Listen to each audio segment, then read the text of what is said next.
Megan, you are following another creator who's MAGA.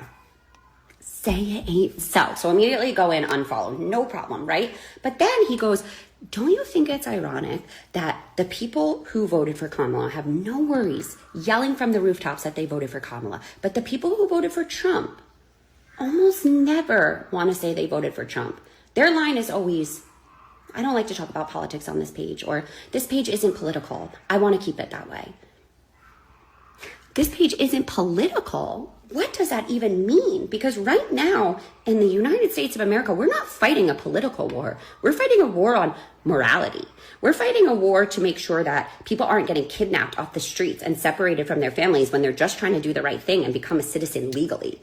We're trying to fight for cancer research. We're trying to fight for healthcare. We're trying to fight for equality. We're trying to fight for trans rights. We're trying to fight for all of that. So we don't mind saying that we did the good thing, that we voted for the good person, but you won't admit it, which to me says, you know you didn't vote for a good person. You know you voted for a bad person, but you don't care because you felt Maybe the reason why they never say anything is because they are afraid of people like you.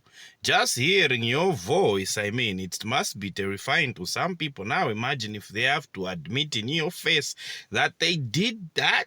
Benefited you.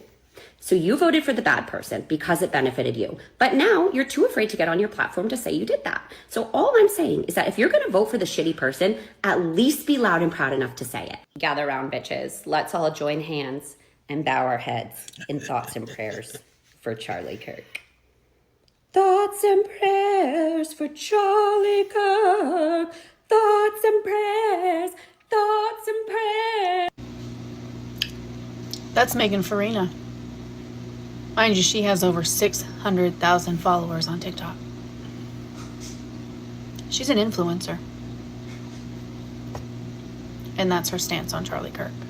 I'm not super political on here, but I have to say this. If you do a dance because somebody gets publicly executed and you mock the people that are praying for his recovery, and you post that to over 500,000 followers online, and I find out that you're my neighbor and you have a business here in town. Oh, broski, bro. Oh, you're gonna go out of business so fast, dude. It's not even funny. It's not even funny. Here's the thing. You can post whatever you want. Say whatever you want. Free country. That's your right. But don't think that there's no social consequences for what you say and do. Because you forgot you live in a community, right? Like, we're a town here. We're a city. And we're the ones that are supporting your business. We're the ones that are paying for your services. And when we find out that you're doing things that are kind of icky and evil, we don't really feel like spending our money at your business anymore.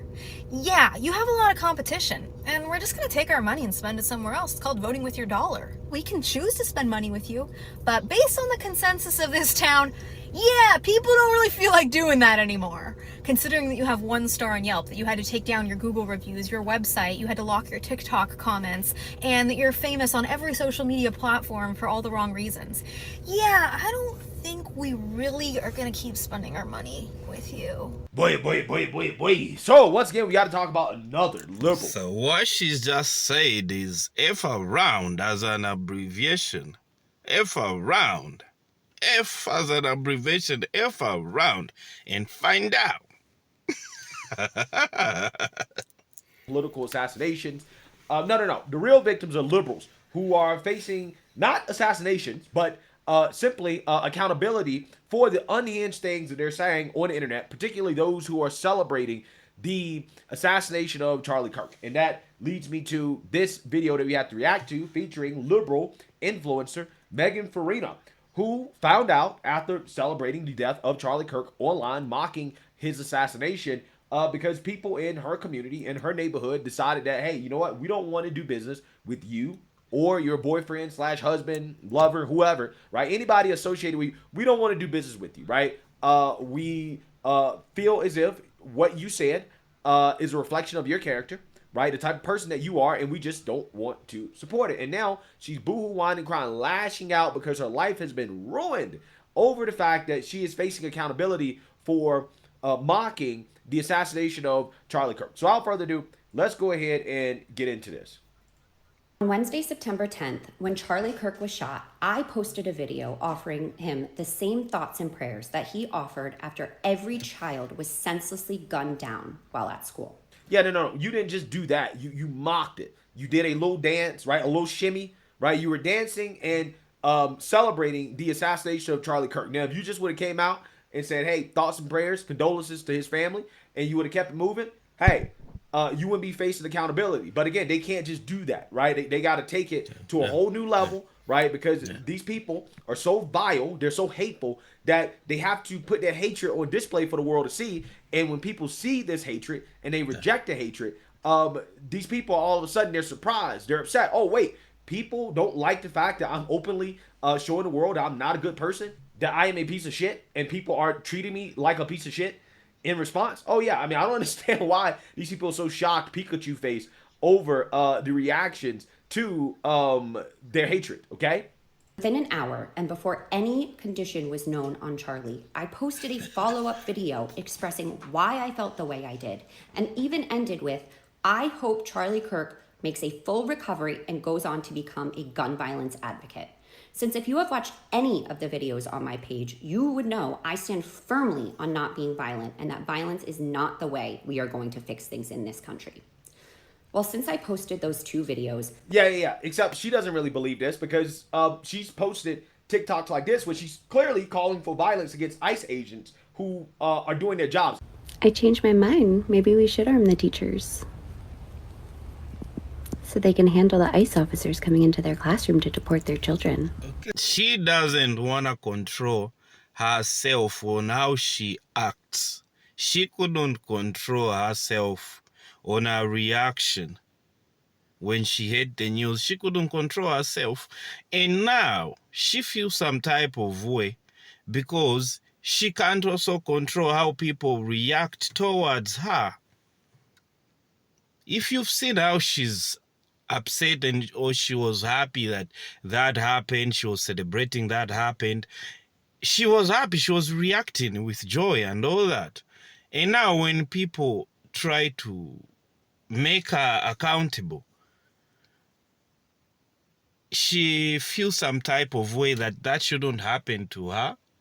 So she would rather maybe those people she feels like they need to be held accountable, it happens to them, then she celebrates. And on her part, she can't be held accountable. So like that's some sort of double standard. She has double standards. Because there is no way you claim to say Charlie was spreading a lot of hate and the things that he talked about, you didn't agree. And that's the reason you are acting the way you are acting. Yes, the same thing is happening to you. People didn't like the way you were doing your dances, the way you came out. And they are trying to hold you accountable. And you should take it. If you want to move forward, you should be able to take accountability. Why is it so hard for you to take accountability for your actions? You were celebrating. Yeah, absolutely amazing. Absolutely amazing. Now all of a sudden we're I don't support political violence. I never support violence, except again, we have clips of you straight up supporting violence against ICE agents, right?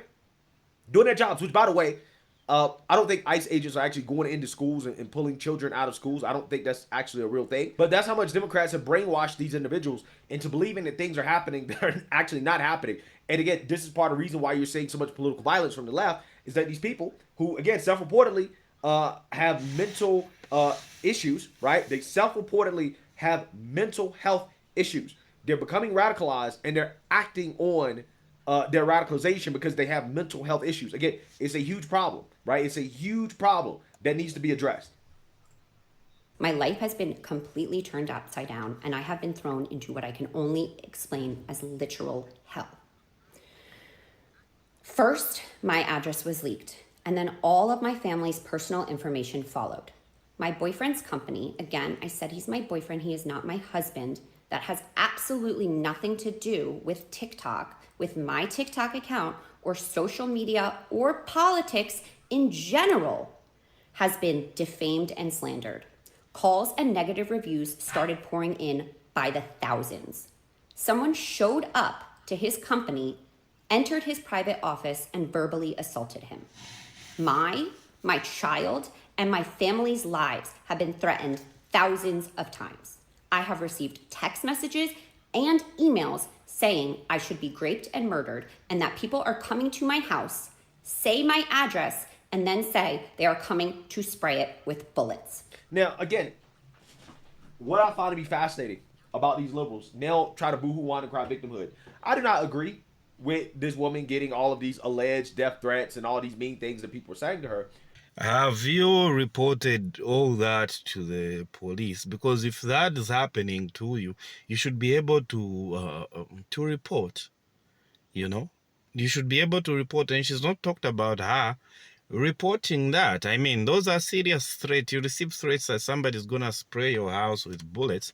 You have to go to the police and report that this is what I'm receiving. You know? So even if maybe, I don't know if she's taken down the videos, but even if she takes down the video, the thing is people have clipped those videos, and some of the videos are on YouTube here. So people still see that. And what she doesn't understand, she's talking about losing businesses, also the boyfriend losing his businesses, and also him getting verbally abused. Guess what happened to Charlie Lady? He lost his life. Guess what happened to his wife? She lost their husband. Guess what happened to the kids? They lost their father. And there are videos of that happening. They'll grow up and see those videos how their father passed on. That's what happened. You've just lost a couple of clients and businesses, and you're whining like this. You were celebrating and spreading so much hate. What has happened now to being accountable? Because if we gonna maintain certain standards to say, this person, that they deserve it, what makes you not to deserve a certain level of punishment, like them not buying to you because they don't like what you did? Why would you feel like you are so special, or you are the special one, you are exempt from life consequences?